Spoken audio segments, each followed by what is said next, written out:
அதிமுக தலைமையில இதுவரைக்கும் இரட்டை இலை சின்னமும் அதிமுக தலைமையும் இவனுக்கு தான் வேணும், அவனுக்கு தான் வேணும், உனக்கு தான் வேணும், எனக்கு தான் வேணும், யாருக்கு தான் வேணும்னு எப்படியோ பிரச்சனைகள் போயிட்டு இருந்தாக்குது. அதெல்லாம் தாண்டி இப்போ அதிமுக தலைமை ஒண்ணு சேர்த்த போறேன் அப்படின்னு செங்கோட்டையன் அவர்கள் எடுத்த இந்த மிகப்பெரிய பிரச்சனையை கிளப்பி விட்டுருக்கு. இது எரியற தீயில எண்ணெய் ஊத்திக்கிட்ட மாதிரி ஆயிருச்சு. 10 நாள் உனக்கு டைம் கொடுக்குறேன், அதுக்குள்ளார நீ அதிமுக நிர்வாகிகள் எல்லாம் ஒண்ணு சேர்த்திக்கணும், இல்லைன்னா நானே ஒண்ணு சேர்த்துவேன் அப்படின்னு சொன்னா யாருக்கா இருந்தாலும் இது ஈகோ ஹர்ட் ஆகும். அதனால இபிஎஸ் அவர்கள் கண்டிப்பா யாரையும் அதிமுகவோட சேர்த்திக்க போறது இல்ல. இபிஎஸ் அவர்களை பொறுத்த வரைக்கும் 10 நாள் கழிச்சு நீ பண்றேன்னு சொன்னீங்க, என்ன பண்ண போற அப்படித்தான் அவர் இருக்க போறாரு. அதிமுக தலைமை ஒன்று சேரணும் தான் அப்படின்னு பண்ணி இருந்தாலும் இன்னும் கொஞ்சம் ஸ்மூத்தா ஹேண்டில் பண்ணிருக்கலாமா அப்படிங்கிற மாதிரி தான் தோணுது. அடுத்து முக்கியமானது அதிமுக தலைமையும் இரட்டை இலை சின்னமும் எனக்கு தான் வேணும், எனக்கு தான் வேணும்னு நிறைய பேர் கேஸ் போட்டாங்க. அதுல முக்கியமானவர் இபிஎஸ், ஓபிஎஸ், சசிகலா, டிடிவி இவங்க மாதிரி ஆளுகதா. அதுல இபிஎஸ் அவர்கள் மட்டும் ஒரு சைடு தனியா நிக்கிறாங்க, ஓபிஎஸ், சசிகலா, டிடிவி இவங்க எல்லாம் ஒரு சைடு டீமா நிக்கிறாங்க. இதுதான் ரியாலிட்டி. இந்த ரியாலிட்டியை வச்சு பார்க்கும்போது இபிஎஸ் அவர்கள் கிட்ட இப்ப அதிமுக நிர்வாகிகள் அதிகமா இருந்தாலும் ஓபிஎஸ் அவர்களோட ஆதரவாளர்கள், சசிகலா அவர்களோட ஆதரவாளர்கள், டிடிவி அவர்களோட ஆதரவாளர்கள், செங்கோட்டையன் அவர்களோட ஆதரவாளர்கள் இப்படி எல்லாரும் சேர்ந்தா இபிஎஸ் அவர்களை காட்டிலும் ஓபிஎஸ் அவர்கள் சைடு, அதாவது ஓபிஎஸ், சசிகலா, டிடிவி, செங்கோட்டையன் அவர்கள் சைடு அதிகமாயிருவாங்க. அப்போ ஒருவேளை விசாரணையில இரட்டை இலை சின்னமும் அதிமுக தலைமையும் இவர்கள யாருக்காவது கொடுத்துட்டா என்ன நடக்கும்? ஒருவேளை ஓபிஎஸ் அவர்களுக்கோ இல்ல டிடிவி அவர்களுக்கோ இல்ல சசிகலா அவர்களுக்கோ இரட்டை இலை சின்னமும் அதிமுக தலைமையும் போயிட்டால், இப்ப இருக்கிற அதிமுக தலைமை இபிஎஸ் அவர்கள் மாறிட்டால் இப்படி மாறதுக்கான வாய்ப்பு இருக்கு. எந்த சைடு அதிமுக நிர்வாகிகள் அதிகமா இருக்காங்க அப்படிங்கறத இப்போ போட்டியா போயிட்டு இருக்குது. ஆல்ரெடி சொன்ன மாதிரி ஓபிஎஸ், டிடிவி, சசிகலா இப்படின்னு தனியா பார்க்கும்போது நிர்வாகிகள் அவங்க சைடு குறைவாக்குறாங்க.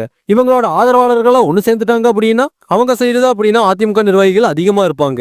இது அதிமுக தலைமைக்கு மிகப்பெரிய அச்சுறுத்தல். தேர்தலுக்கு 6 மாசங்கள் இருக்கும்போது இரட்டை இலை சின்னமும் அதிமுக தலைமையும் யாருக்கு அப்படின்னு ஒரு கேள்விக்குறியா இருக்கிறது நல்லதல்ல.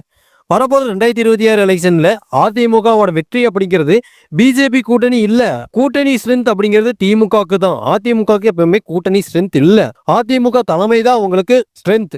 இது எதனாலயோ இபிஎஸ் அவர்கள் இப்ப ஏத்துக்கல. அது இபிஎஸ் அவர்களோட பயமோ வியூகமோ அது என்னவோ இருந்துட்டு போகட்டும். அடுத்து மிகப்பெரிய ஆயுதம் அதிமுக தலைமைக்கு இரட்டை இலை சின்னமும் அதிமுக தலைமையும் தான். நிறைய மக்கள் இரட்டை இலை சின்னம் யாருகிட்ட இருக்கோ அங்க ஓட்டு போட்டு போறவங்க நிறைய பேர் இருக்காங்க. அப்படி பார்க்கும்போது அந்த இரட்டை இலை சின்னம் எங்க போகுது, அதிமுக தலைமை யாருக்கு கிடைக்கும் போகுது? அது கூட அதிமுக பிஜேபி கூட்டணி இருக்கிறதுனால இபிஎஸ் அவர்களுக்கு தான் கிடைக்கும் அப்படின்னு சொல்லிட்டாலும் பிஜேபியோட இன்ஃப்ளூயன்ஸ் கண்டிப்பா இருக்கும் அப்படின்னு ஒரு வேளை யூகிச்சு சொல்லிட்டாலும் அதிமுக நிர்வாகிகள் எந்த சைடு அதிகமா இருக்காங்க அப்படின்னு பார்க்கும்போது இப்ப தலையிலா மாறப்போகுது இந்த 10 நாள் கழிச்சு. அப்படி பார்த்தா வரப்போற 2026 எலெக்ஷன்ல 2 அதிமுக கூட்டணி தேர்தல் அணுக போகுதா. அதிமுக பிஜேபி கூட்டணி ஒண்ணு, அது இல்லாம ஓபிஎஸ், டிடிவி, சசிகலா இவங்கெல்லாம் ஒரு கூட்டணியை அணுக போகுதா. இல்ல இபிஎஸ் அவர்களோட தலைமை மாறுச்சு அப்படின்னா அதுவும் அதிமுகவுக்கு நல்லது இல்ல. இபிஎஸ் அவர்களோட ஆதரவும் கண்டிப்பா அதிமுகவுக்கு வேணும். இப்போ அதிமுக வரப்போற 2026 எலெக்ஷன் அப்படிங்கிறது மிகப்பெரிய சவால்ல நின்றுக்கிறது, ஒரு கத்தி மேல நின்றுக்கிற மாதிரி இருக்கு. இந்த கத்தி மேல நிக்க வச்சது யாரு அப்படின்னா கண்டிப்பா செங்கோட்டையன் அவர்கள் தான். செங்கோட்டையன் அவர்கள் இன்னும் ஸ்மூத்தா தான் இதை ஹேண்டில் பண்ணிருக்கமே தவிர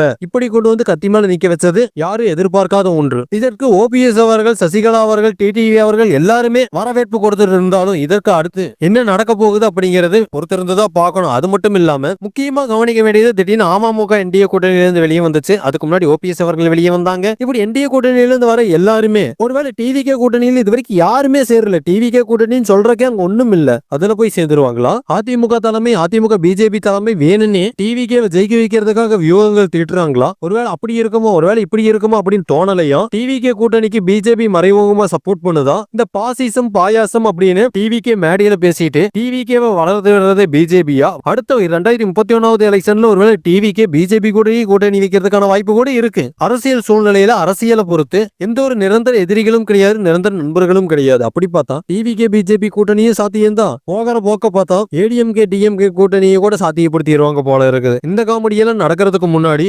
ஏடிஎம்கே தலைமை எப்படியாச்சும் ஒண்ணு சேர்ந்து வரப்போற 2026 எலெக்ஷன்ல ஜெயிச்சுட்டா நல்லா இருக்கும். இது உங்கள் கடைசி தீக்குச்சி.